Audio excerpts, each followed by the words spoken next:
Olá pessoal, muito boa noite. Agora 18 horas e 5 minutinhos, estamos começando mais um Fala Barranco ao vivo pela fanpage Deputado Barranco do Facebook. Esse é o nosso programa de número 18, a nossa 18ª edição, e hoje nós vamos conversar sobre as demandas indígenas. O que está acontecendo com os povos indígenas aqui no estado de Mato Grosso? O que está faltando de políticas públicas, seja por parte do governo do estado, seja por parte do governo federal? Como essas pessoas, nossos irmãos, os nossos indígenas, estão conseguindo sobreviver a esta pandemia do coronavírus, que já atingiu várias aldeias, vários povos, mas que parece estar invisível ainda para o poder público. Para esse programa, nós convidamos a mestre em desenvolvimento sustentável, Ticina Chavante, representante do povo Chavante. Na verdade, ela não é representante, ela é apenas uma Chavante que hoje está conosco e que faz parte da aldeia Namucurá, da terra indígena São Marcos, em Mato Grosso. Também está conosco o advogado Libério Uiá Gumearel, desculpem pelas pronúncias, mas é porque são difíceis de fato, que é representante do povo Boé da aldeia Meruri, da terra indígena Meruri, em Mato Grosso. O mestre em desenvolvimento territorial na América Latina e Caribe, Gilberto Vieira dos Santos, o Giba, e o deputado estadual, nosso anfitrião, Valdir Barranco.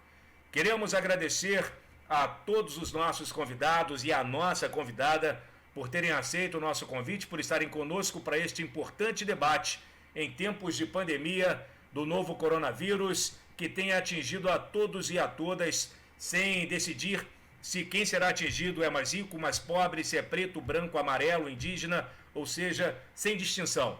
De forma democrática, atinge a todos nós e todos nós, portanto, temos que nos proteger, proteger as pessoas que nos rodeiam, proteger a toda a população do nosso estado e do nosso país. Portanto, falar com os povos indígenas também é ser democrática, é dar voz a todos os povos que compõem o estado de Mato Grosso.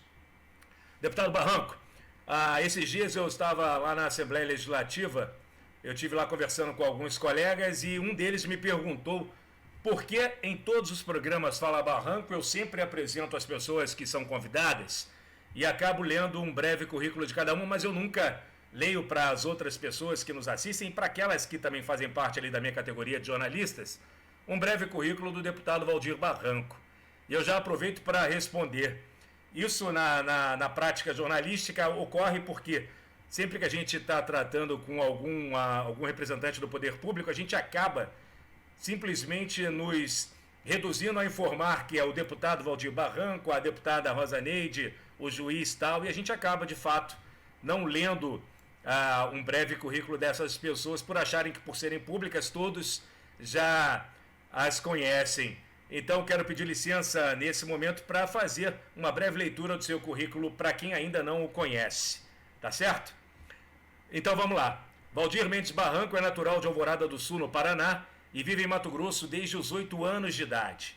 É biólogo formado pela Unemate e especialista em gestão e financiamento do ensino público pela Universidade Federal de Mato Grosso. Começou sua vida política em 2001, como secretário de Educação do município de Nova Bandeirantes, onde passou a sua infância e juventude, e também foi prefeito de 2004 a 2008. Em 2009, Valdir Barranco assumiu a chefia da Divisão de Obtenção de Terras do INCRA em Mato Grosso e logo chegou a chefe da Divisão de Administração da Autarquia. Em 2011, a partir de 2011, foi empossado superintendente da autarquia em Mato Grosso. Em 2014, deixou o INCRA para concorrer a uma cadeira na Assembleia Legislativa, sendo eleito deputado estadual pelo Partido dos Trabalhadores, com 19.270 votos. Trabalhou então pela agricultura familiar, em defesa da educação pública de qualidade e pela justiça social no nosso estado, em todas as frentes dentro da Assembleia Legislativa. E em 2018 foi reeleito com 21.970 votos. Um dos poucos deputados da atual gestão que foi reeleito com mais votos do que da primeira vez no último mandato. Portanto, aproveito inclusive para parabenizá-lo por sua conquista, deputado. Suas considerações iniciais. Muito boa noite, seja bem-vindo a mais um programa. Boa noite, Robson. Quero aqui saudar a todos os que nos acompanham pelas nossas redes sociais, saudar a todos os povos indígenas aqui do nosso querido estado de Mato Grosso, saudar o Gilberto, o Libério e também a Ticina Chavante, todos aceitaram e quero agradecê-los e agradecê-la também por terem aceitado o convite deste nosso programa Fala Barranco para que nós pudéssemos, no dia de hoje, debatermos um pouco da realidade dos povos indígenas no estado de Mato Grosso, quer seja no enfrentamento à pandemia, nas políticas de educação para os povos indígenas aqui do estado, e em outros setores que vocês também desejarem debater e colocar para a sociedade mato-grossense, para o Brasil, para o mundo, uma vez que as redes sociais têm alcance ilimitado. Boa noite, muito obrigado, e tenho certeza que nós teremos um programa Fala Barranco muito profícuo nessa noite de terça-feira. Tá certo, deputado, muito obrigado por sua participação inicial. Eu quero agora dar o meu boa noite à Ticina Chavante, que faz parte do povo Chavante, da aldeia Manuncurá, da terra indígena São Marcos. Ela é mestre em desenvolvimento sustentável pela Universidade de Brasília e uma lutadora incansável pela garantia dos direitos humanos dos povos indígenas, não só do estado de Mato Grosso, mas de todo o Brasil. Ticina, seja muito bem-vinda ao nosso programa. Muito obrigado por sua participação. Boa noite. Muito obrigada, eu que agradeço pela oportunidade. Peço desculpas se tiver lido seu nome errado, já no início do nosso programa. Pode ser que socorra outras vezes no transcorrer dessa programação. Quero também aqui, agora, já dar o meu boa noite ao nosso companheiro Libério Uiá Gumê Areal, se não estiver errado, que é representante do povo Boé, da aldeia Meruri, da terra indígena Meruri, em Mato Grosso. O Libério é professor de Direito do programa Parceladas da Unemat. Como sua colega Ticina, também luta pela garantia dos direitos humanos para os povos indígenas do Brasil. Libério, muito boa noite, muito bem-vindo. Boa noite, grato pelo convite do deputado Barranco, e espero que possamos fazer uma boa discussão acerca da temática, e muito obrigado. Tá certo, muito obrigado a você. Quem está conosco também é o Gilberto Vieira dos Santos, o Giba. O Giba é mestre em desenvolvimento territorial na América Latina e Caribe pelo Instituto de Políticas Públicas e Relações Internacionais da Universidade Estadual Paulista Júlio de Mesquita Filho. Atualmente compõe a coordenação do CIMI Regional Mato Grosso. Foi membro do Conselho Nacional de Direitos Humanos de 2016 a 2018 e hoje faz parte do Conselho Estadual de Direitos Humanos aqui de Mato Grosso. Giba, muito obrigado por sua participação, seja bem-vindo. Bom, boa noite, Robson, boa noite, deputado Barranco, Cicina, Libério, as pessoas que nos assistem, que nos virão ainda, porque hoje o bom das redes sociais é que quando a gente não consegue ver as coisas na hora que acontece, a gente pode ver um pouco mais adiante, né? Então, eu quero agradecer mais uma vez o convite, agradecer pela oportunidade, inclusive de estar hoje aqui com duas pessoas jovens, que eu admiro muito nessa caminhada de lideranças indígenas, né? E eu ouvi uma vez a Cecina dizendo que já é a liderança mais velha, né? Mas eu sempre a vejo assim como uma jovem ainda, né? Que tem muito, muito a oferecer. E o Libério certamente também, né? Agradeço mais uma vez a oportunidade. Tá certo, Giba. Conforme você disse, nas redes sociais, as lives, elas se perpetuam, elas ficam ali após os programas, as pessoas vão vendo, a audiência vai aumentando, e por isso mesmo eu já aproveito para pedir a todos que nos assistem nesse momento que curtam, compartilhem a nossa live para que essa informação chegue ao maior número de pessoas no estado de Mato Grosso. Lembrando que após o programa, o videotape vai estar também disponível no canal Deputado Barranco no YouTube, aqui na página Deputado Barranco do Facebook e no site deputadovaldirbarranco.com.br. Muito obrigado a todos que nos assistem. Vamos começar então o nosso programa.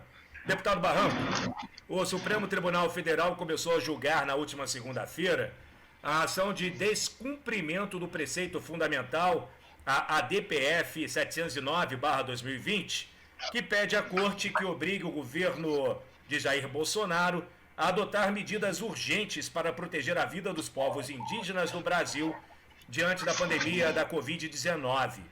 A ação proposta no dia 1º de julho pela Articulação dos Povos Indígenas do Brasil, a APIB, e pelos partidos de oposição, o PT, o PDT, o PSB, o PSOL, o PCdoB e o Rede Sustentabilidade, já obteve liminar monocrática favorável do relator ministro Luiz Roberto Barroso.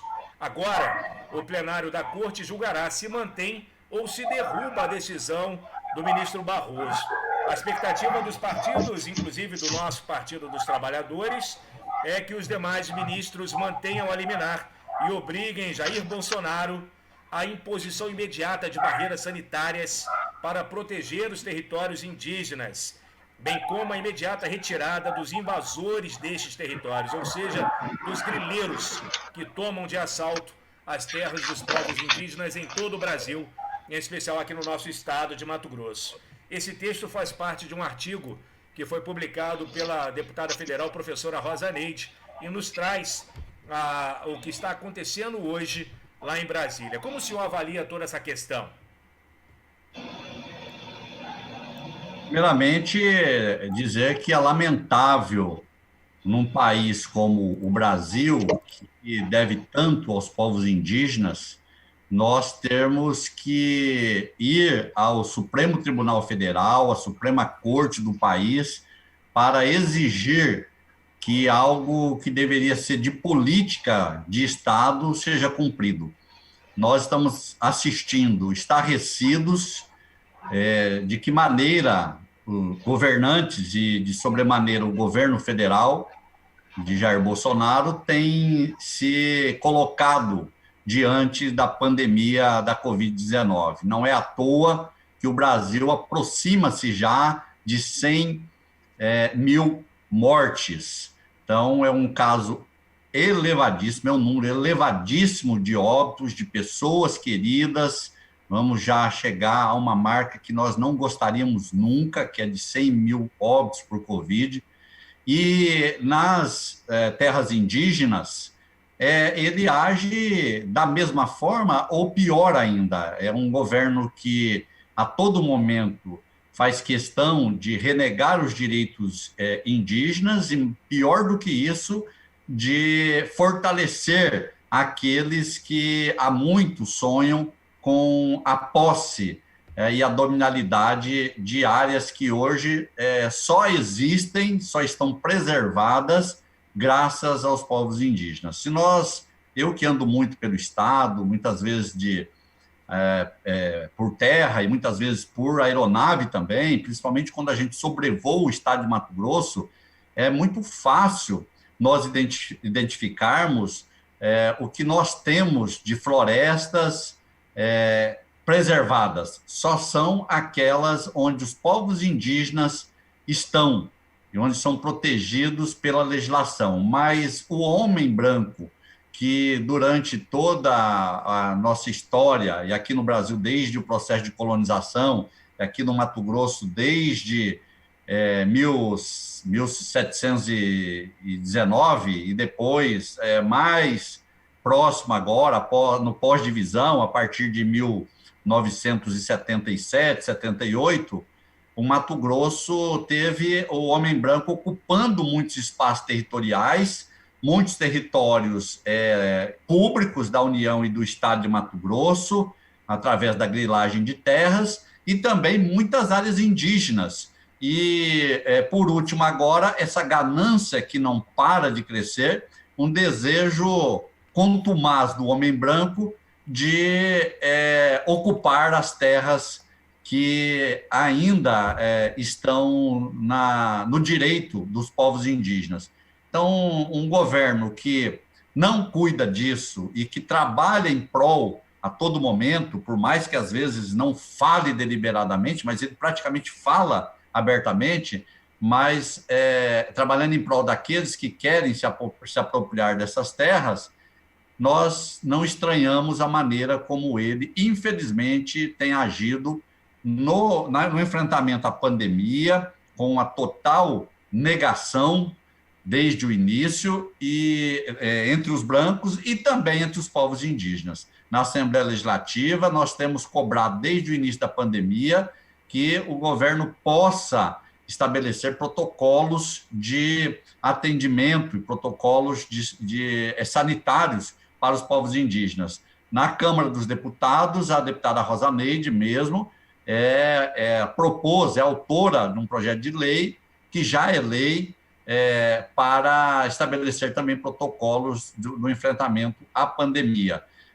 Infelizmente, o governo federal também, há pouco tempo, vetou pontos importantes do enfrentamento à pandemia, da legislação, que eram muito importantes para que nós tivéssemos a justiça sendo feita em prol dos povos indígenas nesse momento tão difícil. E finalizo dizendo que é lamentável que a Suprema Corte tenha ainda que decidir. Temos uma liminar que é de caráter precário, como já foi adiantado aqui pelo Robson, do ministro Barroso, e agora o Pleno do Supremo tendo que definir sobre o cumprimento, decidir que o governo tem que fazer o que é de obrigação dele. É obrigação dele, não deveria nem ter que ser imposta essa obrigatoriedade, mas, infelizmente, como ele não o faz, cabe, nesse caso, ao Supremo, e tenho certeza que, por maioria ou que por unanimidade, o Supremo Tribunal Federal possa manter a decisão liminar e obrigar, de uma vez por todas, que o governo possa cumprir sob pena de incorrer em crime de responsabilidade. Giba, eu queria que você também fizesse a sua análise a respeito desta questão. Bom, boa noite mais uma vez. Eu acredito que esta ação do governo federal, de vetos, acho que a gente está lembrando que essa ação ela foi impetrada por esse conjunto de agentes importantes políticos, não só da política partidária, mas entendendo aqui a articulação dos povos indígenas do Brasil, a PIB, como uma articulação política e muito mais que isso, dos povos indígenas, só se deu justamente porque não houve qualquer movimentação efetiva do governo federal no sentido de agir na antecipação daquilo que já havia sido anunciado. E eu lembro aqui que no início ainda da pandemia do Brasil, houve um estudo coordenado, um dos estudos que houve, que foi publicado, um estudo feito e coordenado pela professora Marta Azevedo, que é da Unicamp, uma antropóloga, que coordenou esse trabalho, que já apontava que os povos indígenas seriam aqueles que teriam seriam mais atingidos diante de uma pandemia se não houvessem ações antecipadamente. E essas ações não ocorreram. O governo federal, mesmo tendo essa possibilidade de extrapolar o teto de gastos e ter recursos, inclusive, que foram enviados para a própria Fundação Nacional do Índio, não teve nenhuma ação efetiva, Então, houve esse projeto de lei encabeçado pela deputada Rosa Neide, de Mato Grosso, e os vetos do governo federal, um absurdo, vetando sequer ali a possibilidade de se ter acesso dos povos indígenas ou ampliar esse acesso à água potável. Então, a gente está vendo que uma das principais medidas de cuidado com a pandemia é a questão de lavar as mãos, algo que todas as campanhas a gente escuta, mas, infelizmente, a gente tem muitos povos indígenas que sequer têm acesso à água ou água potável, e a gente está lembrando isso de uma situação nacional, inclusive. Então, é importante que nós entendamos que não só essa ADPF ela tem a sua importância, e eu queria lembrar, deputado Cecina e Libério, de que também no dia 13 desse mês deve ser julgado também os recursos com relação ao parecer 001. Eu não consigo fazer uma dissociação de todas essas ações, porque desde o governo Temer, desde 2017, com a publicação do parecer 001 da Advocacia Geral da União, se vem movimentando, né, o governo Temer e, mais recentemente, o governo Bolsonaro, desde o primeiro dia do seu governo, 1º de janeiro de 2019, no sentido de fragilizar a legislação no que diz respeito aos direitos dos povos indígenas, instrumentalizar a Fundação Nacional do Índio para que praticamente efetive aquilo que os ruralistas têm defendido há muito tempo e praticamente também as outras políticas, a política de educação e saúde que a gente pode entrar depois, elas já vinham sendo fragilizadas. Então, agora, evidentemente, a pandemia encontra os povos indígenas numa situação de vulnerabilidade ainda maior, infelizmente. Então, a gente espera, o julgamento foi suspenso, deve retornar na próxima quarta-feira, se não me engano. Nós temos esse julgamento ainda do parecer 001 no dia 13 desse mês, e temos também, dentro do Supremo Tribunal, o recurso extraordinário 1.017.365, que é de repercussão geral, que é para a gente lembrar dessa temática que ela está tramitando dentro do Supremo Tribunal Federal, já como um último recurso, porque justamente a gente tem situações de ataque aos direitos dos povos indígenas, inclusive em vários estados, e o estado de Mato Grosso não é exceção, no sentido de fragilizar, de legitimar a grilagem, inclusive em terras indígenas, e é importante que nós estejamos atentos e articulados no sentido de fazer esse enfrentamento. Muito obrigado, Giba.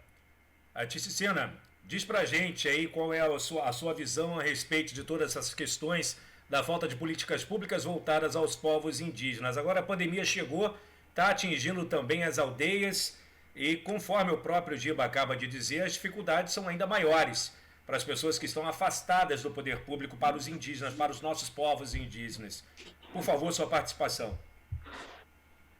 Oi, boa noite mais uma vez, Robson e todos que estão aqui, né, na nossa salinha mais fechada, mas também quem está acompanhando pelas redes sociais.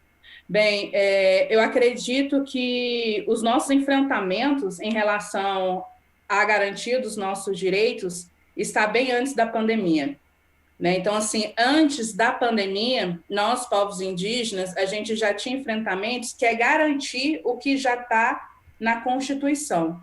Por mais que não só eu, como Cisnã, mas eu acredito que a maioria dos povos indígenas, a gente tem um entendimento que os nossos direitos são originários.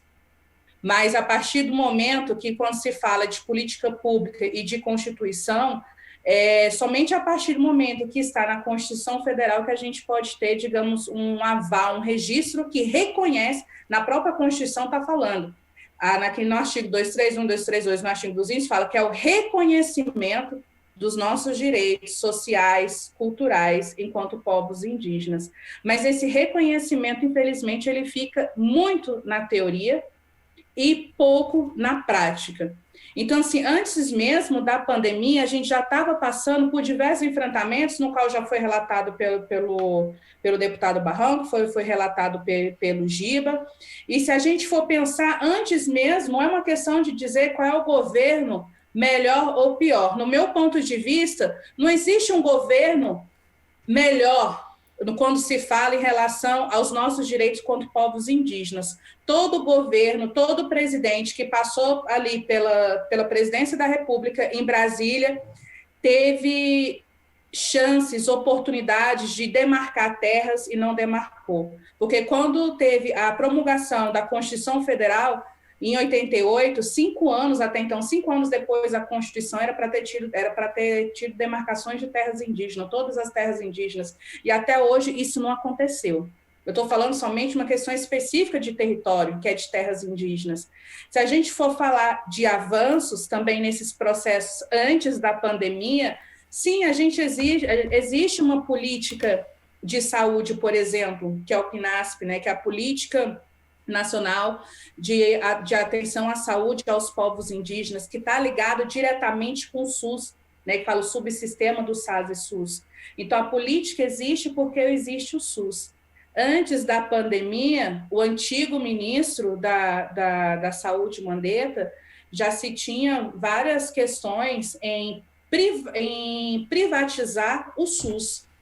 Então, a partir do momento que privatiza o SUS, a nossa política de saúde indígena, que é o SAS-SUS, que é o subsistema, vai ficar fragilizado, ou seja, ia municipalizar a política. Outros problemas em relação, antes mesmo de ter chegado a pandemia, a questão de grilagem que foi relatado pelo Giba. Não, eu falei, não é uma questão de dizer que tem um governo melhor ou pior. Todo governo há uma mancha de genocida em relação aos nossos direitos como povos indígenas. Mas eu penso, a minha percepção que eu tenho é que nesse governo específico é mais escancarado. Os outros eu acho que era mais camuflado, eu acho que tinha um pouco mais de diplomacia, por assim dizer. Mas esse não. Este é um governo, antes mesmo dele ocupar o cargo, ele já falava mal, não só mal, mas incitando o ódio e racismo contra nós, povos indígenas. No primeiro dia de janeiro que ele ocupou o cargo dele, ele já fez várias ações que fragilizam as ações da FUNAI, que até então é um órgão indigenista, retirou a participação do controle social de vários conselhos, e a gente sabe que isso afeta não somente nós, povos indígenas, afeta você também, cidadão brasileiro, nós somos cidadãos brasileiros também, mas afeta a toda uma sociedade. Em relação à questão ambiental, outros problemas, aprovando muito mais agrotóxicos, e a gente sabe que isso causa impactos diretamente na questão ambiental, não somente na questão ambiental, mas na nossa saúde como um todo. Então, antes da pandemia, já estava muito problema. E agora, com a pandemia, além da gente ficar atento a esses enfrentamentos que acontecem em Brasília, seja em pareceres, decretos, votações, isso que a gente precisa estar acompanhando e tentar, de alguma forma, tentar impedir, juntos com os nossos aliados, aí vem a pandemia. Então, assim, não é fácil. Não é fácil. E nesse processo pandêmico, vem outros enfrentamentos também, né, de acordo com a nossa diversidade, povos indígenas daqui do estado do Mato Grosso, né? Somos 43 povos indígenas aqui no estado do Mato Grosso. O meu povo é o Chavante, que é a maior população do estado, 23 mil. Quando eu falei assim, eu não represento um povo, é porque, assim, representação vem muito... dependendo da interpretação da pessoa, pode vir com uma questão política, né? Representação política, não é isso? Sim, eu sou Chavante, do Alderamucurá, terra indígena São Marcos, mas a gente tem uma diversidade, né, de indígenas. Eu acredito que não representar, mas sou como uma Chavante que está tentando contribuir, e acredito que não é uma questão de sensibilizar o outro, você que está aí do outro lado da tela, outra pessoa que está aí nos acompanhando. Mas eu acredito que não somente eu, mas a maioria dos indígenas, a gente está em busca, primeiramente, de respeito. Eu sei que a nossa diversidade matogrossense é muito grande. A gente tem povos indígenas, quilombolas, comunidades tradicionais, ribeirinhos, tem o pessoal do agronegócio, tem os não indígenas, e quando não indígenas são vários, né? Tem não indígenas, tem negros, enfim, tem os ricos, pobres, nossa sociedade matogrossense, ela é diversa. Mas a partir do momento, eu vou falar, não quero necessariamente a sua sensibilidade, mas eu quero o seu respeito. Porque se hoje acontece um enfrentamento conosco, enquanto povos indígenas, amanhã pode ser com você. Então, amanhã talvez você vai precisar do nosso apoio enquanto povos indígenas para garantir o seu direito enquanto cidadão. Da mesma forma como nós, povos indígenas, a gente está em busca dos nossos direitos como povos indígenas e também como cidadãos brasileiros que somos. Tá certo, muito obrigado. Libério, eu quero pedir a sua opinião também. A gente está falando aqui sobre problemas ambientais, a gente vê queimadas em todo o estado de Mato Grosso e muita gente acusa os povos indígenas de estarem promovendo essas queimadas sem prova alguma. Além disso, tem as grilagens nas terras indígenas, a questão da saúde, a falta de políticas públicas na área da educação, enfim, uma série de problemas que são enfrentados todos os dias pelos 43 povos indígenas, conforme a Sinan disse para a gente agora. Qual é a sua opinião e como você vê essa questão das políticas públicas? O que precisa mudar no teu conceito? O problema está só no governo federal ou também está no governo do estado? Você é advogado, traz essa visão para a gente, por favor. Liga o seu áudio, companheiro, por favor. Aí, agora foi. Eu gostaria só de deixar um adendo aqui, que eu, em relação à sua afirmação de advogado, eu não sou advogado, né, eu atuo como professor de Direito Público, num programa da Unemat, né, que se chama Parceladas. E a minha visão em relação a tudo isso, eu penso que inicialmente precisaríamos conseguir, de alguma forma, exterminar o analfabetismo em relação aos povos indígenas.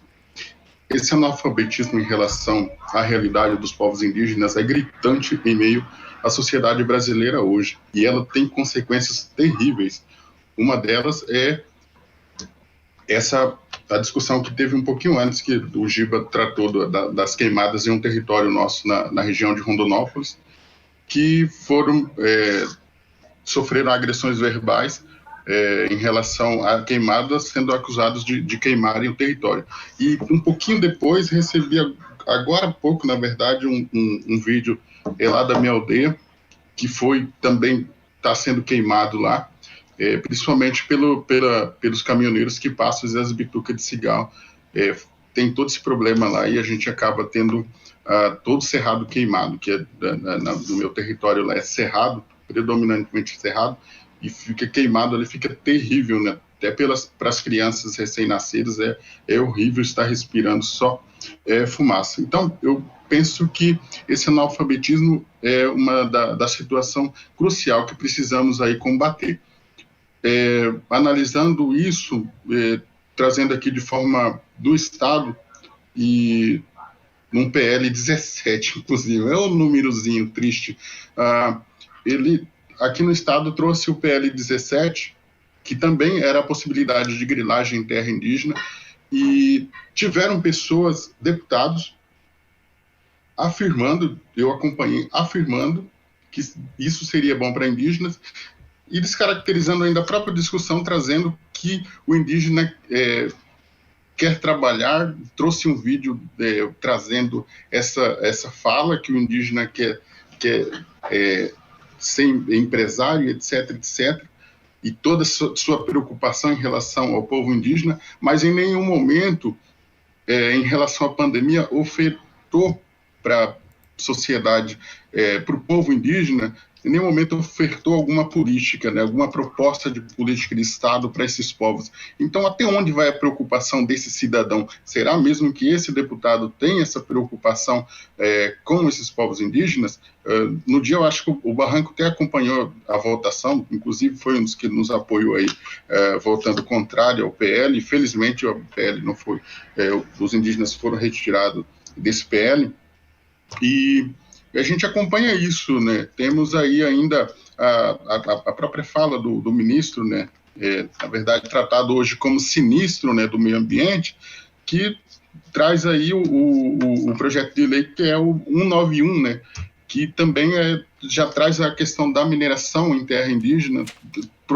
Foi proposta pelo governo essa possibilidade de mineração em terras indígenas. A Instrução Normativa 09 também, que traz da FUNAI, né, que traz essa possibilidade de grilagem em terras indígenas. Então, são situações que aconteceram durante a pandemia, mas em nenhum momento se discutiu um plano de combate ao Covid. Precisou que alguns parceiros dos povos indígenas, em conjunto, principalmente a Frente Parlamentar, oferecesse aí essa política, essa possibilidade de política através do PL 1142, que infelizmente o presidente vetou 22 artigos, né? Então, e aí fica aquela pergunta, a grande pergunta: é incompetência ou é de forma proposital tudo isso, né? Então, eu gostaria muito de acreditar que é incompetência. Então, e tudo isso, eu trago tudo isso por quê? Porque o indígena, ele sempre foi vulnerável, ele é uma sociedade vulnerável de todas as formas hoje, e principalmente em relação à epidemia. Eu vou trazer aqui para vocês alguns dados de epidemias que foi tratado, foi um antropólogo que fez esse estudo ainda, ele traz como cataclismo biológico. E ele traz vários dados, mas eu vou trazer só alguns aqui para a gente. 1560 a 1563, sarampo e varíola devasta indígenas em São Vicente, no Amazonas. Na Bahia, dizimam os primeiros aldeamentos em 1562, 1564, aldeias jesuítas, a Manuela Carneiro da Cunha, que traz esse dado. 1647, varíola mata 1/3 dos Omágua, nos Solimões. 1740, varíola devasta Alto Rio Negro após contato com português. 1749, Rio Negro, varíola e sarampo. Terrível grande sarampo, na época, foi chamado, porque matou muito indígena. Guató, 1826, perdeu 98% da população no Alto Paraguai. Varíola. Craú, perdeu 40% de sua população para epidemias em 1849. 1861, cólera, mata metade da população. Funiô. 1912, gripe, cangangue em São Paulo, morre também metade. 1940, extinção dos pau-d'arco, indígena pau-d'arco, foram extintos. 1945, coqueluche reduziu a 15 indivíduos. Aqui dos Guarani. 1955, 90% dos Tupari morreram devido ao sarampo. 1960, povo Aiqueuara perde 2/3 de sua população por gripe e varíola. E assim segue. Araueté, metade da sua população em 1977. 1987, invasão de garimpeiro causa epidemias lá nos Yanomamis. 1.000 indígenas morreram. Varicela, em 2000, atingiu 80% dos Araueté. Desses povos aí, desses dados que eu trago, dessa incompetência, quando se iniciou lá em março, já se deveria ter trazido esse plano de combate aqui. Por quê? Porque o indígena ele faz parte dessa vulnerabilidade, ele é um grupo vulnerável de risco muito alto. E por isso que quando chegou nos nossos povos hoje, o número é elevadíssimo de mortes. Tanto que hoje o estado de Mato Grosso está em 3º lugar de morte de indígenas, no número de morte de indígenas está em 3º lugar, e na quantidade de infectados eu acho que está em 7º.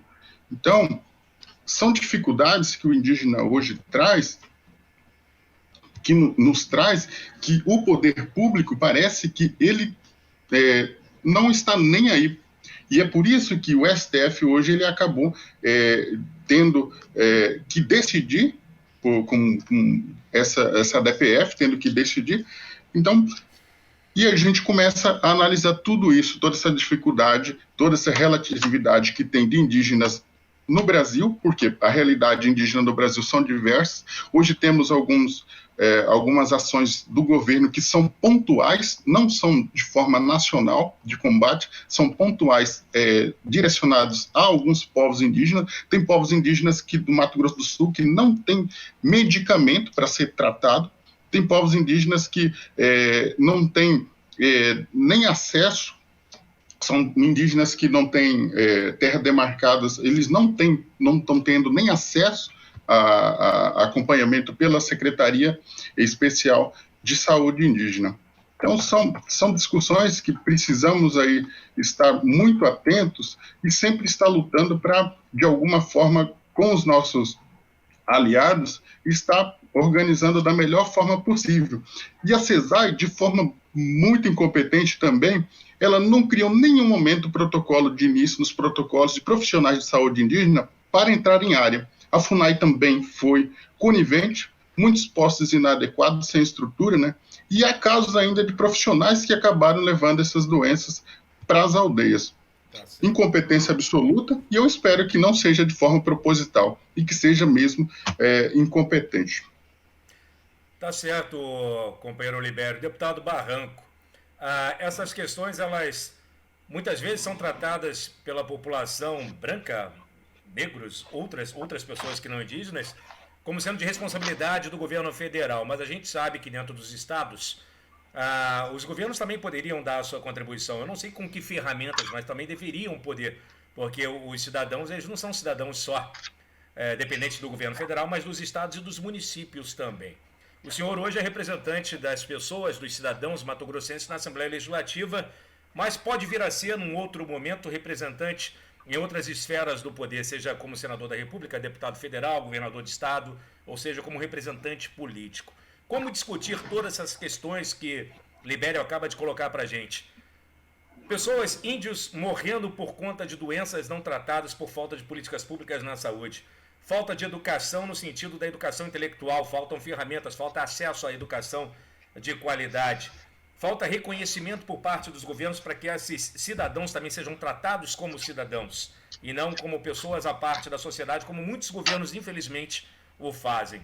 Politicamente, como tratar todas essas questões nas diversas esferas de poder aqui no nosso Brasil?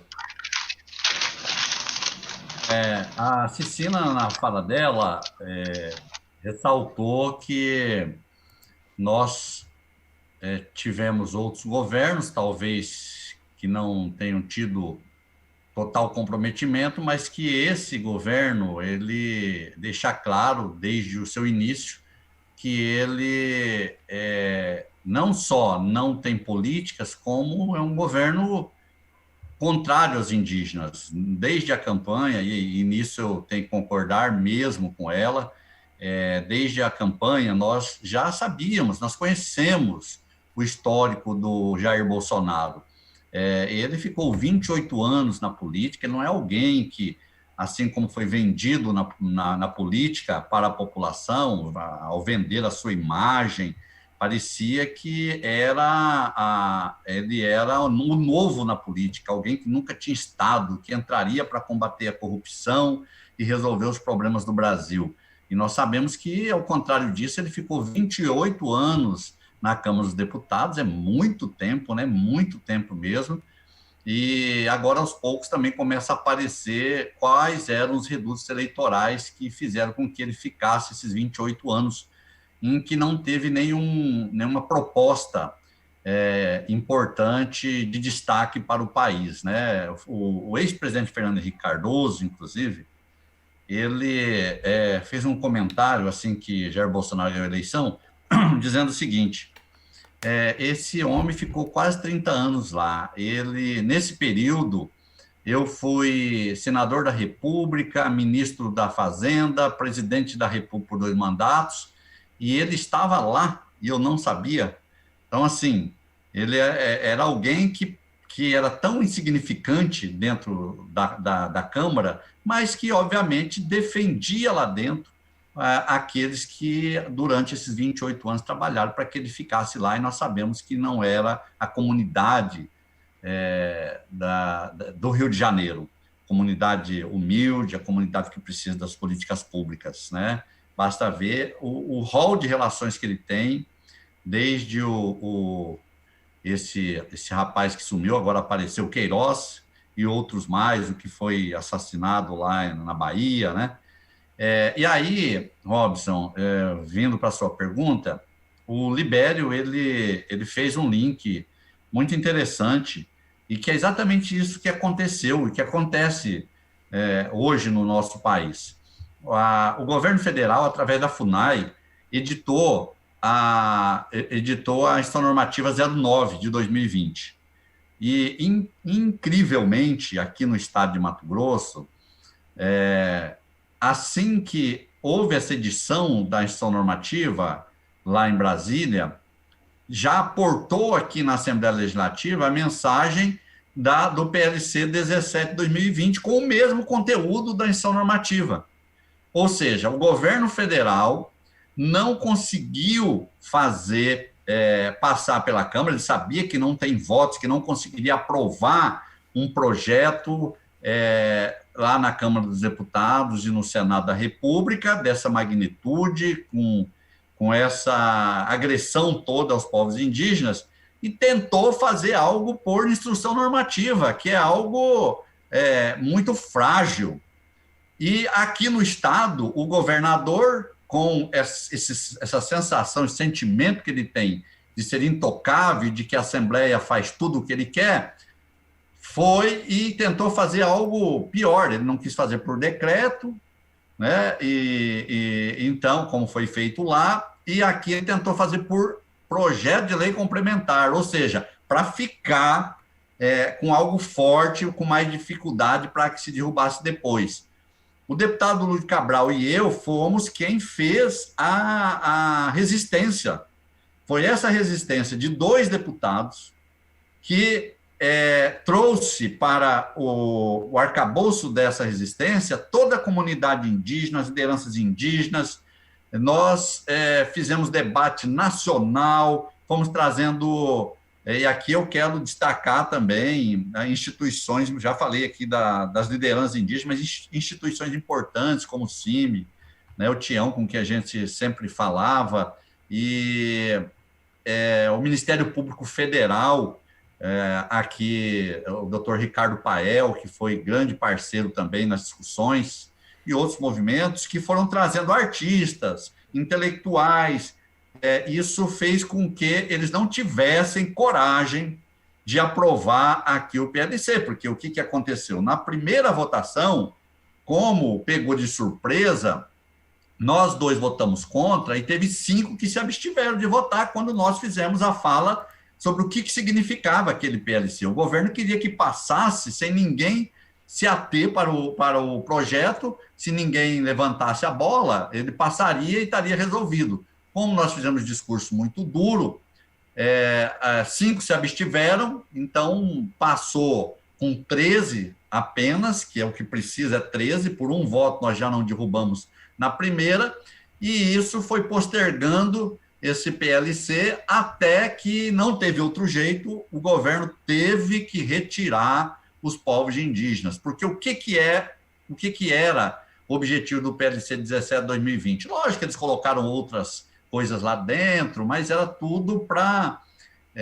no vocabulário mais popular, para encher linguiça, né? Para enfeitar. Na realidade, o que eles queriam é o que eles não conseguiram fazer, que era autorização para que, através de uma autodeclaração, o poceiro que estivesse lá na terra indígena pudesse encaminhar por plataforma digital a coordenada geográfica com um requerimento virtual para a SEMA autorizaria, então, a licença dessa área, e aí, através do CAR, e aí eles argumentavam, mas isso não é domínio. E eu sempre disse para os deputados que faziam essa defesa, olha, se o cidadão já vai para a terra indígena, ele é grileiro profissional, ele já tem essas artimanhas, vai sem nenhum instrumento que lhe dá legitimidade e fica lá e é difícil tirá-lo, imagina ele com um documento oficial na mão, que seja o CAR, não é o título da terra, mas é o CAR, ele vai dizer, não, eu tenho legitimidade, o Estado me legitimou. Então, foi uma luta muito grande, que valeu a pena, retiramos, eles vão tentar novamente, tenho certeza, não desistiram, porque o que acontece?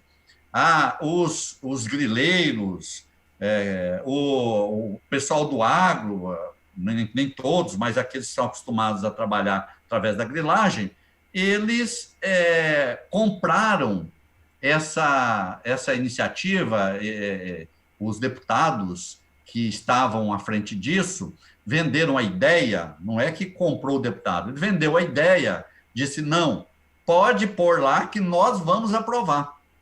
E aí não conseguiu aprovar. E essa pressão foi muito grande sobre eles, muito grande, ao ponto de que na semana seguinte, ou nos dias seguintes, esse movimento aí dessas pessoas acusarem-nos de não terem tido postura suficiente para levar adiante a votação, que era compromisso deles. Então, nós estamos aqui a pós, porque sabemos que a qualquer momento pode chegar na Assembleia uma mensagem como essa novamente, que às vezes vem disfarçada e tenta tramitar-se com rapidez. Só para finalizar aqui, eu quero fazer um comparativo. Eu tenho uma PEC na Assembleia Legislativa, a PEC 30, de minha autoria. Ela porque o governo de Silval Barbosa, com muita luta dos movimentos sociais, ele instituiu o Comitê de Conflitos Agrários, que quando tem uma liminar, por exemplo, o comitê deliberava com representatividade da sociedade, e aí isso, muitas vezes, a decisão era cumprida, mas com muito mais justiça e não aos atropelos. O Mauro Mendes, esse comitê ele foi constituído por 3 laudas, por 3 páginas no decreto do Silval Barbosa. O Mauro Mendes, com 3 linhas, ele anulou o decreto. E eu apresentei uma PEC no final do ano passado, que é para estabelecer através de PEC, projeto de emenda constitucional, e não de decreto.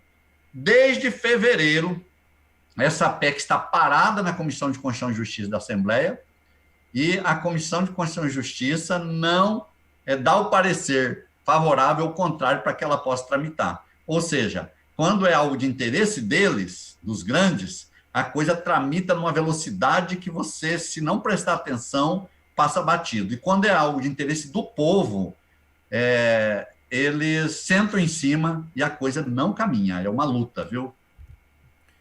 Tá certo, deputado. Muito obrigado. Giba, no último dia 30 de julho, o jornal A Gazeta, aqui no estado de Mato Grosso, publicou uma matéria em que dizia que uma força-tarefa do Ministério da Defesa, formada por 24 médicos e enfermeiros, havia sido enviada aqui para o estado de Mato Grosso, mais precisamente para Barra do Garças, para atender os povos indígenas com sintomas da Covid.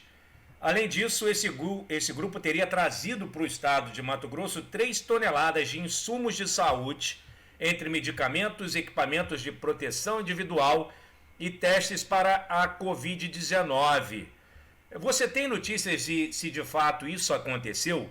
A gente sabe que o governo federal tem insistido em afirmar que a cloroquina é o grande remédio salvador das pessoas com Covid, embora a gente saiba que a Organização Mundial da Saúde já mostrou que esse medicamento, embora o governo federal esteja estimulando o seu uso e muitos governos estaduais o estejam colocando à disposição da sociedade, ele não cura. E a gente sabe também, já teve notícias de que esse medicamento estaria sendo distribuído nas aldeias indígenas. O que há de verdade nessa ação do governo federal? Está sendo utilizado medicamento sem nenhuma prova de que ele funciona nas aldeias indígenas também? E quais são, então, na tua opinião, além disso, que eu te pergunto de primeiro, os reflexos da pandemia para os povos indígenas do estado de Mato Grosso, agora, nesse momento efetivo da pandemia da Covid-19, do novo coronavírus e no pós-pandemia? Por favor, sua opinião.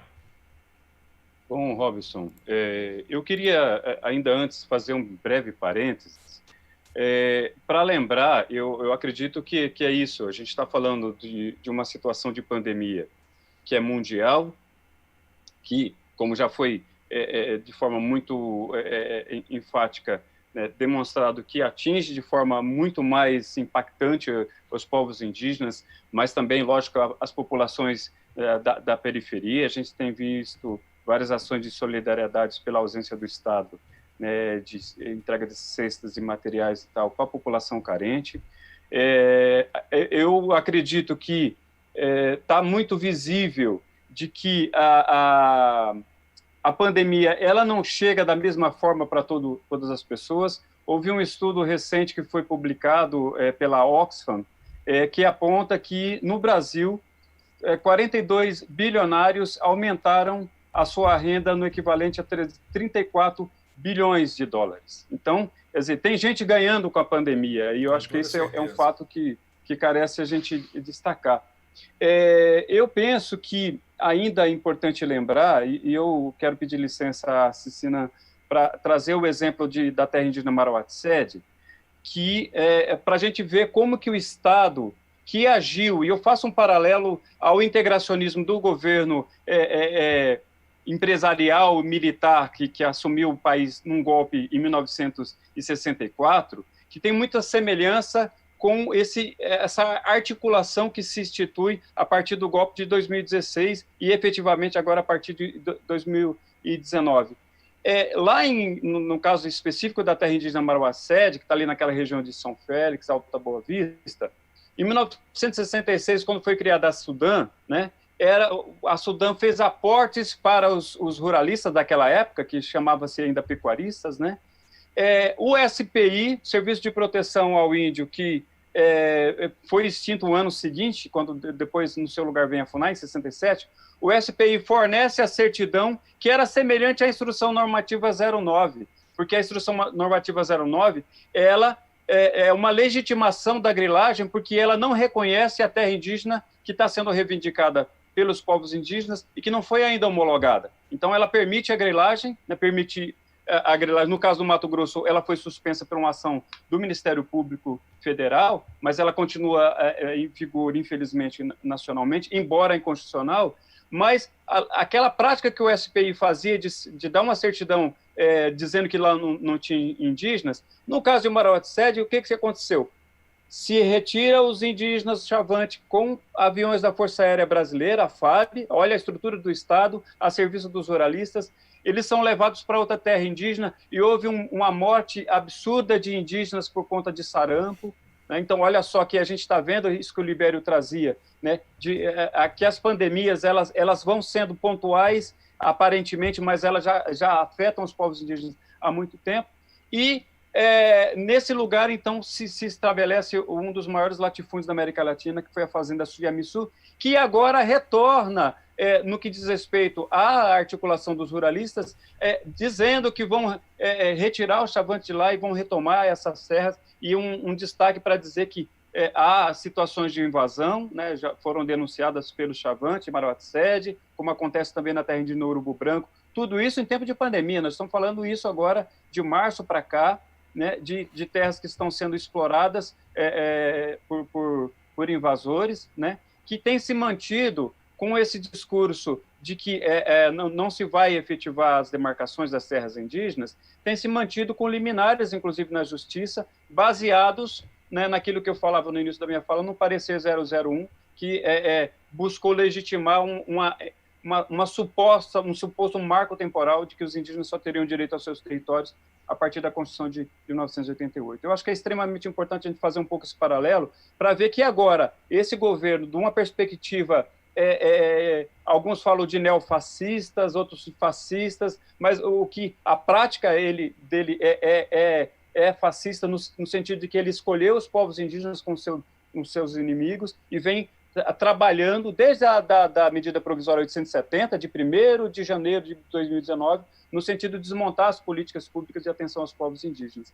E agora, no dia 27, você perguntava da força-tarefa, no dia 27 chegou um grupo grande no Estado, né, de pessoas do Exército, com médicos e tal, mas percebam quantos meses depois, né, do primeiro caso de indígenas e que se teve notícia, quantos meses depois de março, né? Olha, nós estamos falando de abril, de maio, de junho, de julho, quer dizer, para que o Estado brasileiro tivesse alguma ação, e uma ação espalhafatosa, que até o momento a gente não tem visto a efetividade. Nós temos notícias de algumas comunidades indígenas, de alguns povos, que se negaram a receber essa força-tarefa, inclusive porque isso está sendo investigado no estado de Roraima, já houve denúncias da distribuição desse medicamento absurdo que o Estado brasileiro comprou, gastando horrores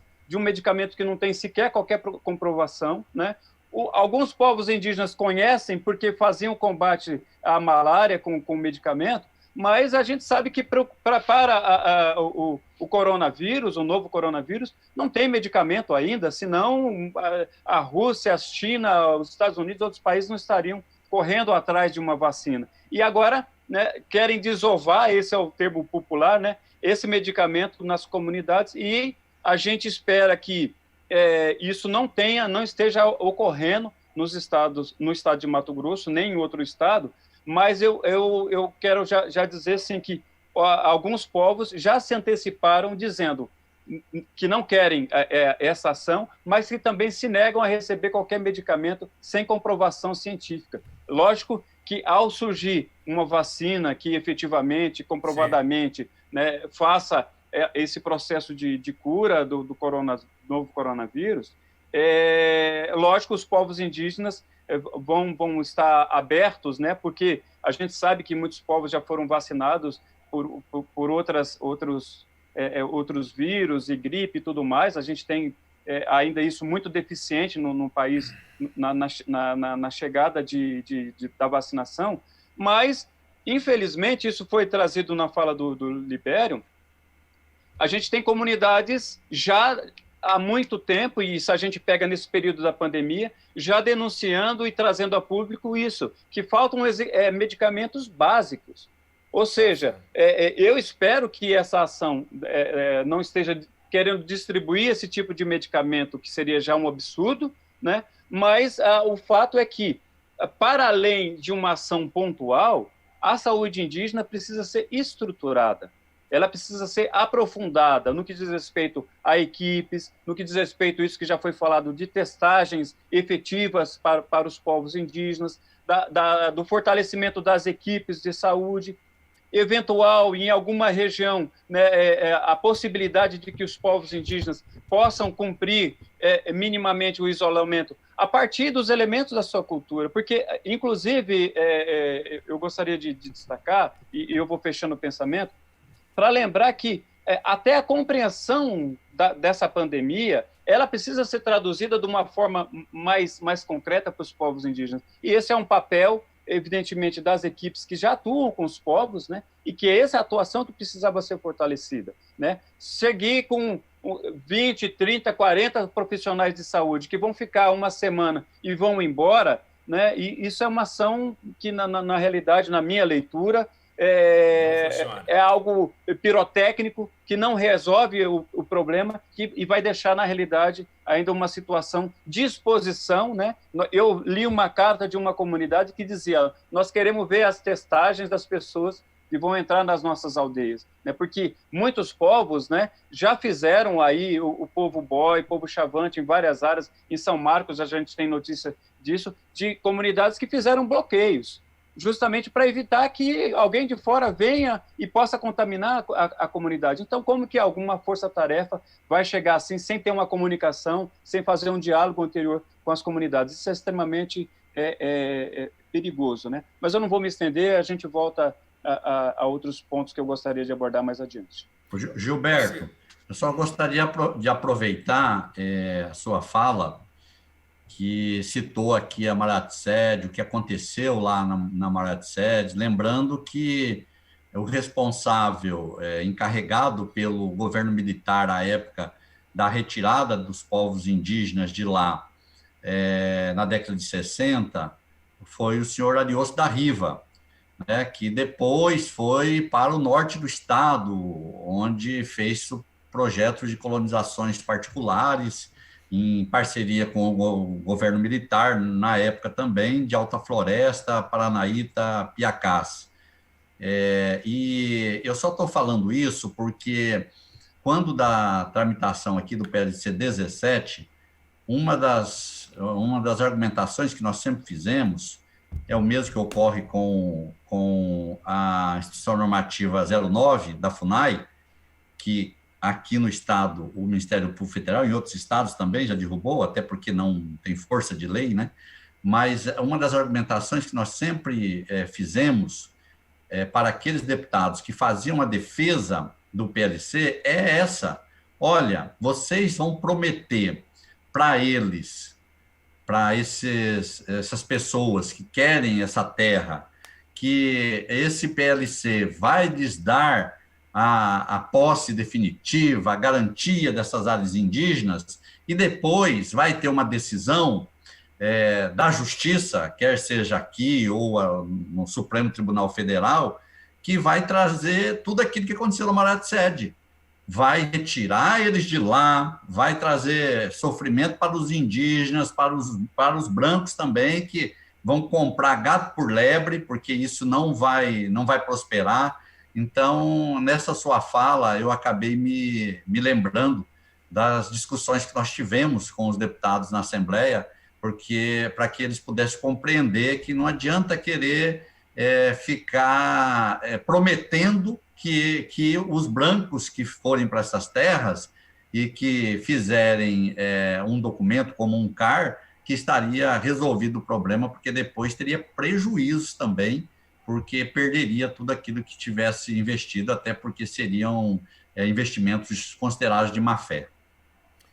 Obrigado, deputado. Então, Giba, a gente vê que esse governo é tão ruim que até mesmo para autorizar a Fundação Oswaldo Cruz a fazer parceria com a Universidade da Inglaterra para troca de conhecimentos científicos para que se gere uma vacina que possa atender também os brasileiros, ele demorou para assinar isso, não é? A gente está falando de testagem dos indígenas, mas a testagem ela tem que ser para todos os povos, sejam brancos, negros, indígenas ou não, e não há. Essa testagem não está sendo feita aqui no nosso estado para ninguém, o que é um outro erro, um outro absurdo. Querem mandar as crianças para as escolas, mas não testaram as crianças, os professores não testaram ninguém, cara.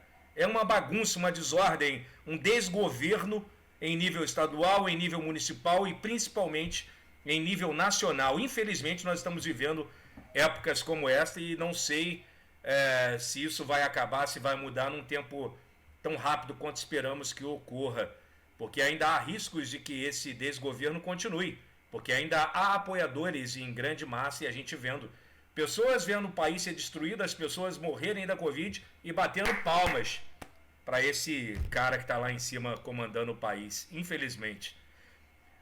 Minha amiga Cicina, diz pra gente como o povo chavante está enfrentando essa questão da Covid. Então, Robson, eu sou da terra indígena São Marcos, né? Igual eu falei assim, a gente tem uma diversidade, são 23 mil indígenas chavantes, distribuídos em 9 terras indígenas diferentes. Então, essa questão do enfrentamento, eu posso dizer que da minha realidade, da minha região, pode ser diferente de outra, né? Mas o que eu posso dizer é que hoje, na terra indígena São Marcos, de acordo com o último boletim do DICEI Chavante, de sexta-feira, do dia 31, confirmados, entre os 23 mil chavantes, confirmados tinha 364 casos. Desses 364, mais da metade é da terra indígena que eu faço parte, que é a terra indígena São Marcos. Terra indígena São Marcos, até o dia 31, nesse último boletim que eu tive acesso, 217 casos confirmados. Então, assim, a terra indígena São Marcos hoje, ela é o epicentro de casos de Covid. Mas, assim, desses casos de 217, também se tem já vários casos curados. Eu acho que é importante a gente salientar e reforçar isso, né? Também os casos curados. No início, quando começou os primeiros casos de positivos de Covid, eu acho que o primeiro mês, por assim dizer, teve bastante óbitos, chegou o final de semana em 24 horas no final de semana, em ter mais de 6 óbitos no final de semana. Então, foram sintomas muito, muito, muito agressivos, estava se tendo muita resistência também de alguns indígenas, não do atendimento em si, mas um certo receio de vir na cidade, sabendo que os hospitais, sabendo que a UPA, né, não somente aglomeração, mas um local também de fácil contágio, né, por conta da pandemia. E a reflexão que eu faço desse início de quase 2 meses atrás para agora, o que eu posso dizer que, pelo menos da minha realidade, né, ali da aldeia Namuncurá e de alguns outros familiares, de alguns outros chavantes no qual eu converso, está se tendo um enfrentamento no sentido também do próprio fortalecimento da medicina tradicional. Então, assim, não é um método científico estudado que essa medicina tradicional está curando, mas é percebível, assim, a olhos nus, né, a gente percebe, de fato, que aquelas pessoas, aquelas famílias que estão se tratando com medicina tradicional, a gente observa uma melhora dessas pessoas, né? Então, assim, é uma forma também de própria prevenção que muitos chavantes estão fazendo, né? Então, assim, estão aumentando o uso da própria medicina tradicional. Em alguns casos, em algumas situações também, né, fazendo uma combinação também do medicamento ocidental, né, que é um medicamento não indígena. Então, é assim que tem sido um dos de como está se combatendo, de fato, esse processo pandêmico. Em outras terras indígenas, por exemplo, terra indígena Pimentel Barbosa é uma das terras indígenas que recentemente, em menos de 15 dias, começou a se ter o primeiro caso de Covid, né? Primeiro óbito também. Então, assim, a gente observa que dentro das 9 terras indígenas chavantes, além de ter, igual eu falei, não somente a diversidade de povos, cada comunidade, cada aldeia, né, tem suas lideranças, tem seus cacicados, tem a sua própria forma de se organizar e de se proteger também. Mas a gente observa, né, que o vírus ele demora a chegar, mas quando ele chega é quase assim, é muito forte. Quando ele chega, em menos de 15 dias já começa óbitos, muitas pessoas doentes, então ele chega muito agressivo, né? Mas assim, pensando de um lado estratégico, é perceber também a reação no que muitos chavantes estão tendo, né? Reação como? Utilizando e fortalecendo também os métodos tradicionais de saúde, de combate. E a gente sabe que não somente os métodos tradicionais, mas também outras prevenções que é recomendado, como a não aglomeração, o uso de máscara se tiver em um local, né, bastante aglomerado. Então, assim, é um conjunto de ações, né? Então, assim, não é só a máscara que salva, a máscara salva se você fizer um conjunto de ações. A medicina tradicional, ela ajuda, mas ela precisa também de um conjunto de ações.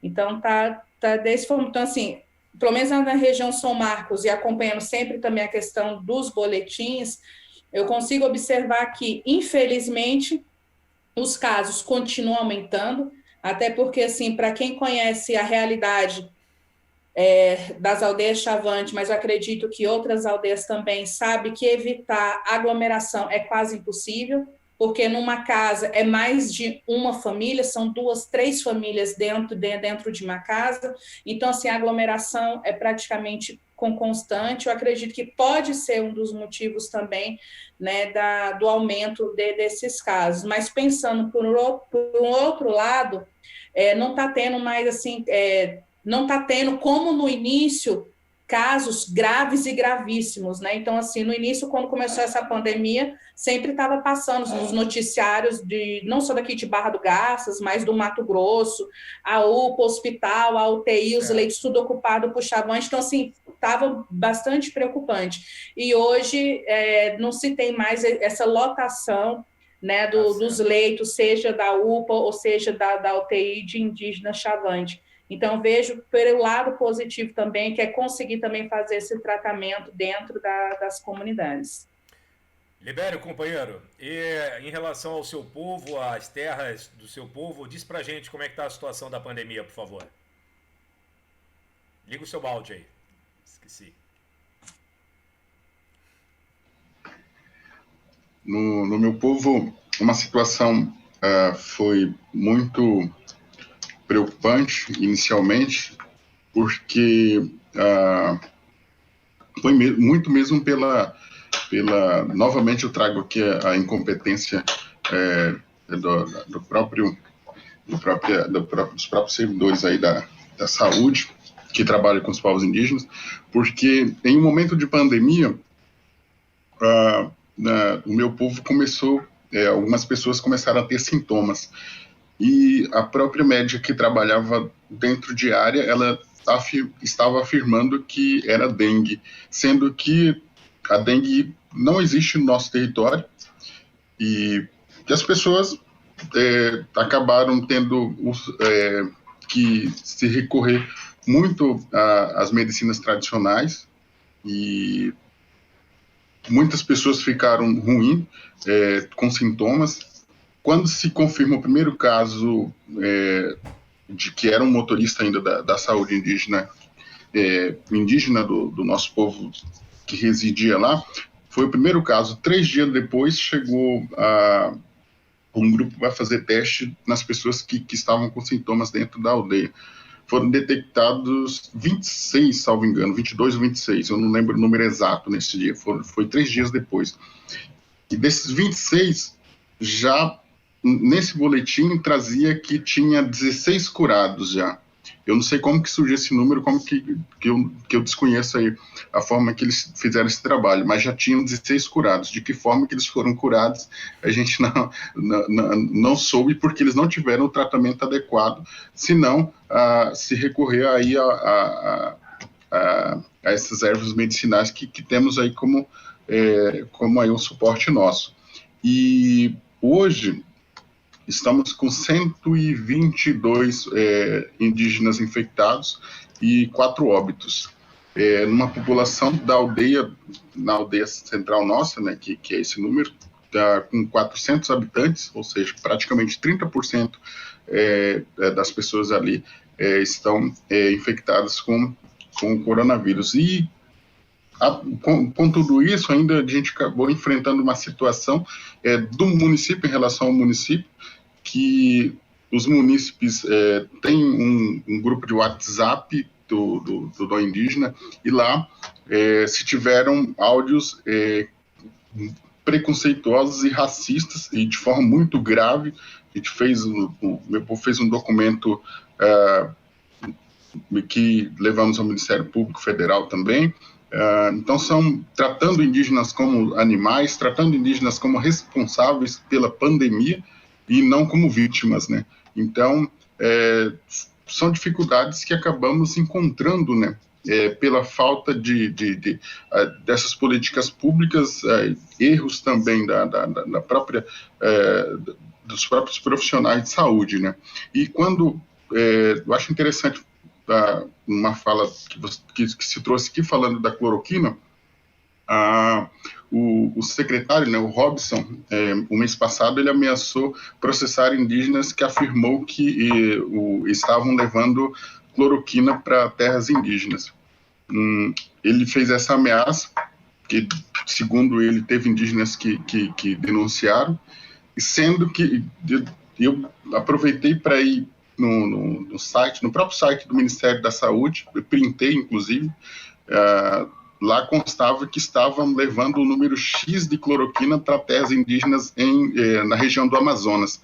E então, lá estava-se a propaganda, né, de que estava se levando cloroquina para terras indígenas do Amazonas.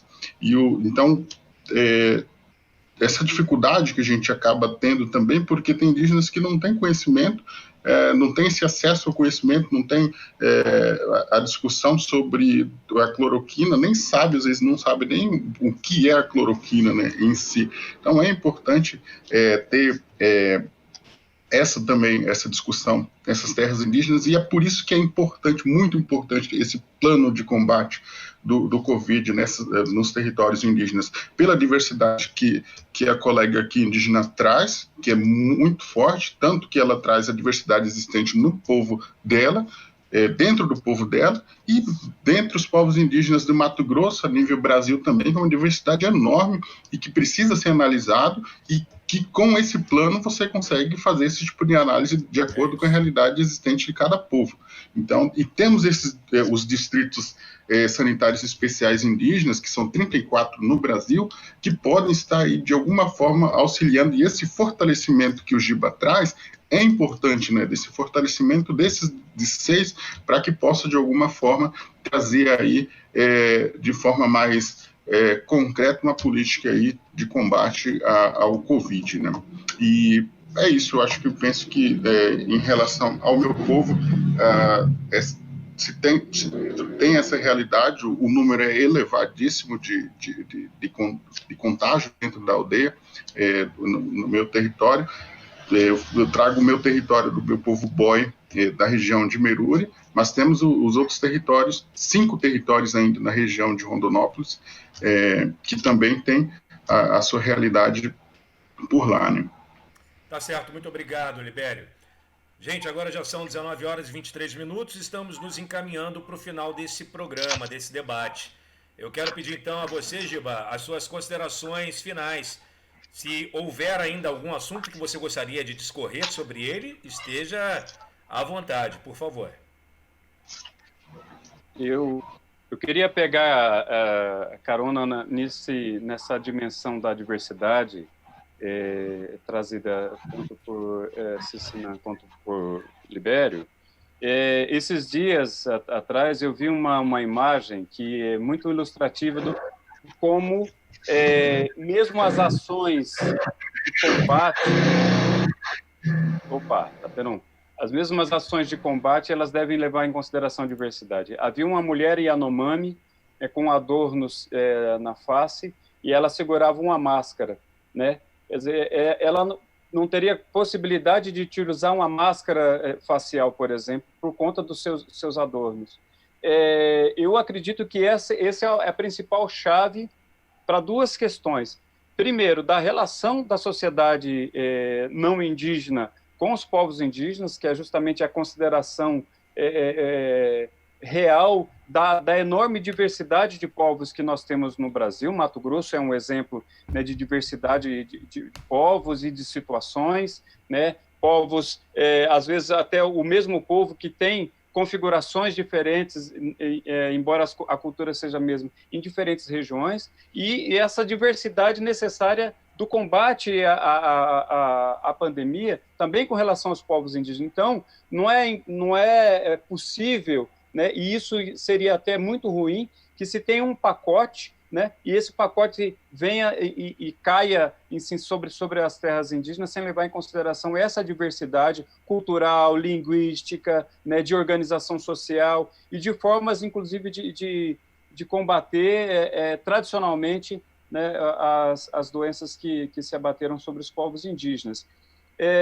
Nós temos feito, enquanto CIMI, várias articulações com o FORMAD, que é o Fórum de Meio Ambiente e Desenvolvimento do Mato Grosso, com a FASE, com o CTA e várias outras organizações, enfim, até alguns agentes da CESAI, para fazer chegar a algumas comunidades onde a gente atua apoio, né, efetivo, e a gente tem trabalhado com a Associação Brasileira de Homeopatia Popular, a ABHP, que tem elaborado complexos homeopáticos para o fortalecimento da imunidade. Eu acredito que isso, lógico, como muito bem falou Cicinã, é uma somatória, né? E a gente espera que o Estado cumpra a sua parte e possa ir somando no sentido de tapar esses vácuos que ainda tem no atendimento à saúde, embora eu acredito que isso só vai acontecer, de fato, com uma pressão judicial, porque esse governo já sinalizou várias vezes que não tem interesse. É um governo que, no mês de abril, nós denunciamos esse governo à ONU, né? O CIMI tem um assento na Comissão de Direitos Humanos da ONU. Nós fizemos, através de um representante, a denúncia justamente pela a não ação, a omissão do governo brasileiro frente à pandemia com relação aos povos indígenas. A gente espera que essa pressão possa fazer com que essas ações ocorram, mas eu acredito que os povos indígenas têm muito a contribuir no sentido de nos fazer enxergar que essa diversidade, que eu falava há pouco, ela é uma diversidade que nos ajuda, é uma diversidade que vai contribuir para que nós sejamos melhor enquanto seres humanos. Por isso que eu acredito que iniciativas como essa que o Libério falou, na região de General Carneiro, é a expressão reforçada por isso que esse governo tem colocado, que é o racismo, que é o genocídio, que são as ações que desconsideram essa diversidade. Eu acredito que espaços como esse, hoje necessariamente virtuais, né, mas que a gente espera que ele possa também ir se construindo, quando possível, né, presencialmente, de abrir o espaço para que os povos indígenas, né, de forma tão bela como fizeram, né, essas duas pessoas fantásticas que estão aqui conosco, né, Cicinã e Libério, que trouxeram, a partir dos seus olhares, a contribuição para a nossa sociedade em geral, não é só para os povos indígenas, né? E a nossa ação enquanto cidadão e cidadã, ela tem que ser para esse coletivo, sempre entendendo que nós estamos falando de uma diversidade. Então, não adianta a gente fazer pacotes gerais, né? Mas a gente considerar que essa diversidade nos faz crescer, né? E de forma alguma nos diminui, só nos cresce. Eu queria agradecer mais uma vez ao convite, agradecer ao deputado Cláudio Barranco, pela sua atuação também, e a gente... nós voltamos esse ano para Mato Grosso em tese, porque agora a gente está meio bloqueado das ações presenciais, mas colocar o CIMI à disposição, né? Os povos indígenas sabem que desde 72 o CIMI, que nasceu no estado de Mato Grosso, está à disposição dos povos para fazer o fortalecimento das suas lutas. Agradecer, Robson, pela sua mediação, e não só aqui, mas por toda a articulação que se deu ao longo dessa semana. Agradecer muito mesmo a Cicinã e a Libério por essa oportunidade de estar aqui com vocês, matar um pouquinho a saudade, né, do meu Mato Grosso. E eu espero que em breve a gente possa se fortalecer, né, passado, né, esse período pandêmico, né? E eu diria assim, né, já se fala que nós temos uma pandemia e o pandemônio, né? O pandemônio é esse governo federal que se estabeleceu. Eu espero que a gente vá se fortalecendo para combater tudo isso e que os povos indígenas de Mato Grosso continuem dando a sua colaboração para que nós possamos ser cada vez mais, de fato, humanos. Muito grato, eu agradeço demais mesmo por essa oportunidade e a gente segue à disposição. Muito obrigado, Gilberto.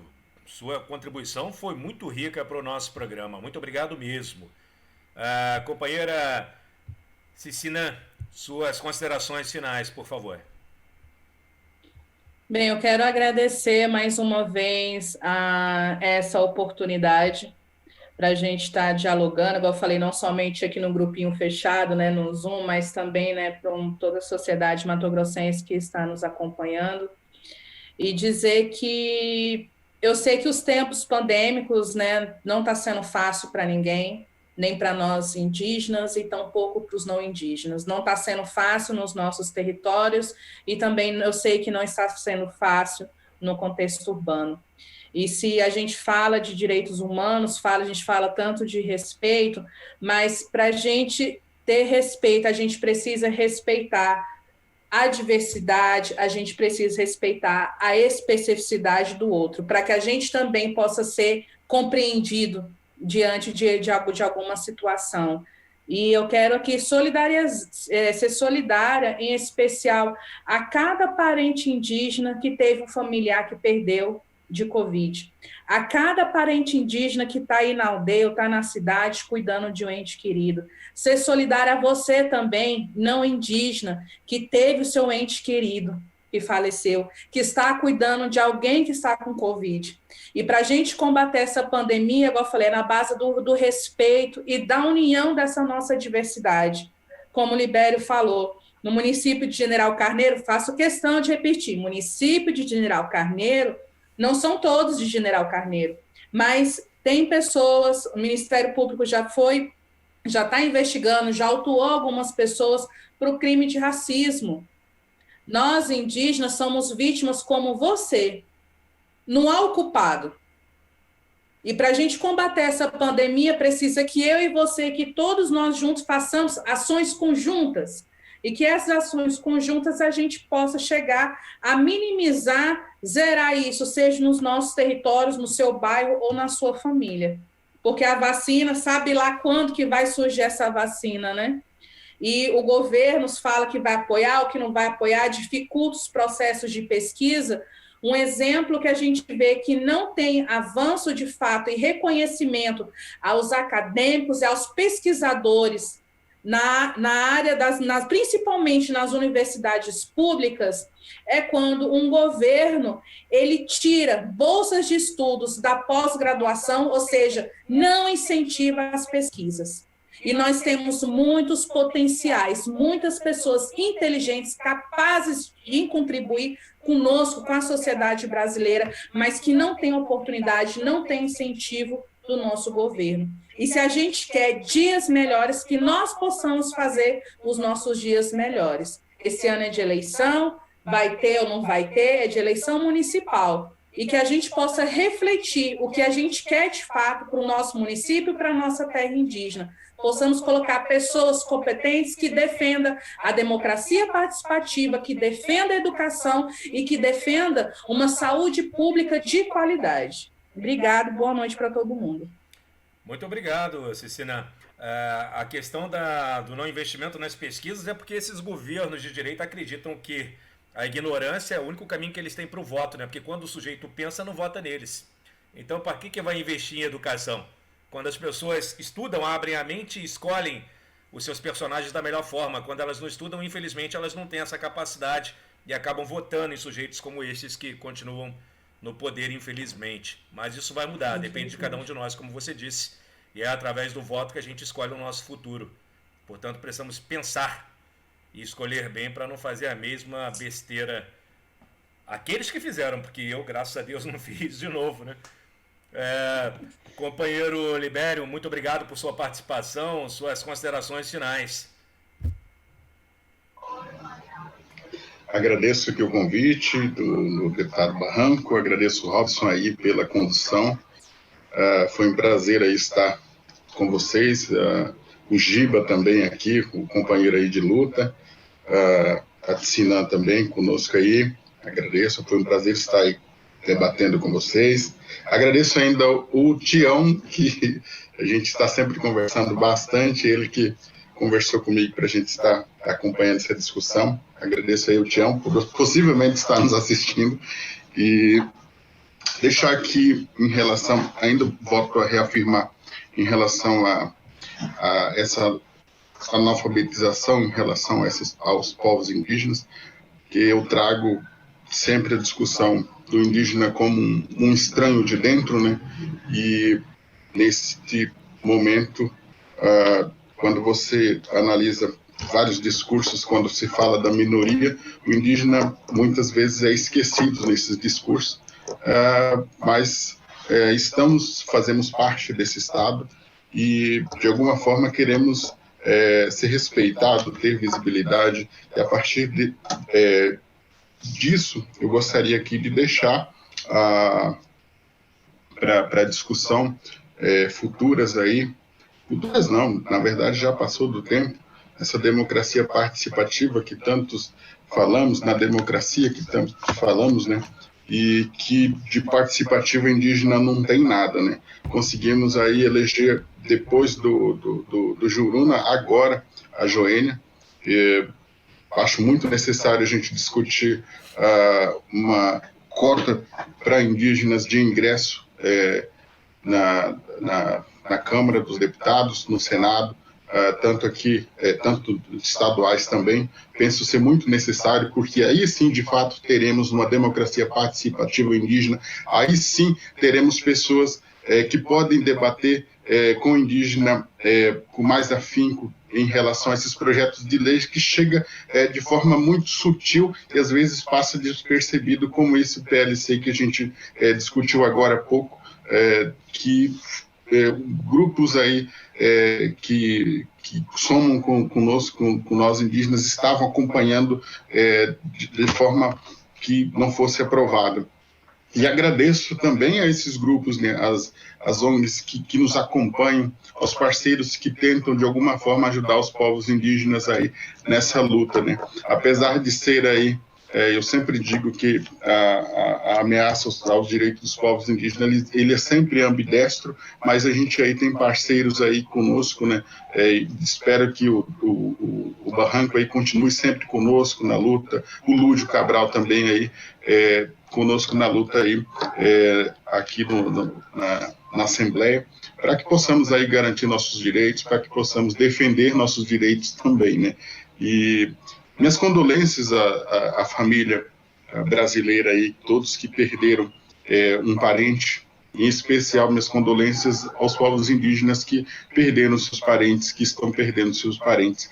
E agradeço profundamente aqui esse convite e que esse tipo de diálogo ele fortalece aí ainda mais o próprio espírito nosso de poder estar lutando pelos povos indígenas, pelo nosso povo, né? Muito obrigado. Obrigado, Libério, por sua participação tão importante nesse debate de hoje. Deputado Valdir Barranco, chegamos ao final de mais um Fala Barranco, o programa de número 18, 18ª edição. Suas considerações finais. Robson, me permita ainda uma pequena observação, Sim, claro. deputado. O deputado lembrava desse combate tão duro com relação ao PLC. Eu acredito, para fazer jus, nós não podemos esquecer o papel importante da CNBB. Eu queria, assim, deixar expresso todo a Padre Reinaldo, Dom Neri Tondello, que é bispo de Juína, e também a própria Associação Brasileira de Antropologia, que se manifestaram, com relação a esse PLC. Então, eu esqueci de mencionar anteriormente, e para fazer jus, desculpem, eu queria deixar expresso. Obrigado. Deputado Barranco. Giba, muito bem lembrado. A CNBB encaminhou ofício ao presidente da Assembleia, ao governo do Estado. Dom Neri se empenhou pessoalmente, ligando, mandando mensagem aos deputados. Então, foi um papel fundamental, além, obviamente, do CIMI, O Tião praticamente ficou alguns dias aí que eu acho que ele nem dormia, de tão empenhado que ele esteve conosco nessa luta contra esse PLC.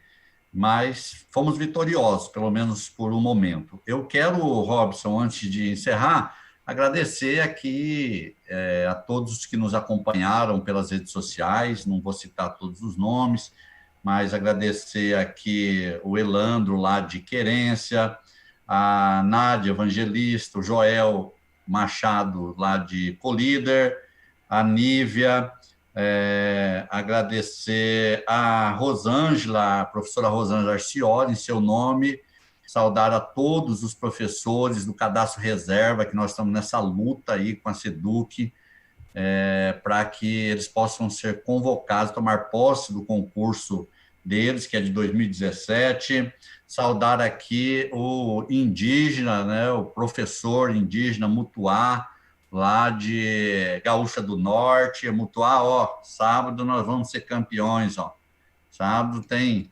final, Mutuá também é palmeirense. Saudar aqui o Luiz Antônio de Almeida, o Tonhão, lá de Barra do Bugres, a Rejane, o Orlando, enfim, todos que nos acompanham aqui, o Nelson Borges, dizer que nós estamos também em oração pela recuperação da saúde de Dom Pedro Casaldáliga, que é um grande profeta e também um grande lutador pelas causas indígenas, pelo sem-teto, pelo sem-terra. O Araguaia não seria o que é hoje se não fosse pela luta de Dom Pedro Casaldáliga. Inclusive, hoje, alguns veículos de comunicação, logo pela manhã, noticiaram que ele havia falecido. Eu até disse que há uma vontade de alguns setores de que ele morra, não é de hoje, pela luta que ele significa. E, inclusive, o padre Bosco, que foi assassinado quando queriam assassinar Dom Pedro. Então, padre Bosco, João Bosco Burnier. Então, nós estamos em oração pela recuperação. Eu quero agradecer de coração mesmo a Cicina, que esteve conosco aqui hoje, o Libério. Vocês trouxeram uma sabedoria nas falas de vocês, que é de causar uma inveja boa, assim, para todos os brancos, tenho certeza. Quisera que a sociedade constituída pelos brancos tivesse tanta consciência e tanta sabedoria em momentos tão difíceis pelos quais nós estamos passando. Um mundo em que o preconceito está exacerbado, acentuado e está muito evidenciado na sociedade, não só aqui no Brasil, em outros países também, mas aqui, de modo geral, modo especial, nesse momento que nós vivemos, nos últimos 3 anos, nós vemos um preconceito que nós não imaginávamos mais que existia. Para quem viveu os horrores como o Brasil viveu, eu sou nascido em 1975, então meu pai viveu a ditadura, tantos outros viveram, Eu já estava no final, mas o Brasil viveu momentos difíceis de tortura e de sonegação da democracia. E nós não imaginávamos que ainda tivéssemos isso aqui no nosso país, e, de repente, como num piscar de olhos, esse amontoado, esse borbulhão de pessoas que pensam com esse racismo, com esse preconceito, com esse ódio misógino, esse ódio exacerbado, salta pelas ruas, está presente em cada canto da sociedade, e nós precisamos ter muita consciência para passarmos por esse momento e fazermos o bom combate. Então, parabenizá-los pela participação de vocês, tão importante, tão sábia nessa noite de hoje. E você, Giba, agradecer mais uma vez o CIMI pela participação, pelas parcerias que tem feito conosco. Não é fácil num estado como o de Mato Grosso, um estado em que nós temos uma pequena ilha de barões enriquecidos pelo agro e por terras em fartura, muitos pela ocupação ilegal, pela grilagem da terra, e foram se enriquecendo, e que ao redor dessa pequena ilha um oceano de pobreza, de pessoas carentes de oportunidades, que labutam no dia a dia e que, às vezes, se sucumbem aos interesses desse pequeno grupo que domina o estado de Mato Grosso. Então, não é fácil num estado como esse, em que há mais de 20 anos esse pequeno grupo, elege os governadores sucessivamente. Aqui eu digo que não tem partido, governadores aqui não têm partido, eles são escolhidos na hora certa e escolhe-se o melhor partido naquele momento e elege-se pela força do agronegócio. Então, é uma luta dificílima para nós na Assembleia Legislativa, e nós precisamos estar unidos com vocês, com as representações da agricultura familiar, dos povos indígenas, dos quilombolas, da agricultura tradicional, dos ribeirinhos, enfim, das populações mais carentes das grandes cidades, para que nós possamos termos coragem, força e disposição para fazer os enfrentamentos necessários na Assembleia Legislativa. Então, receba aí o meu abraço,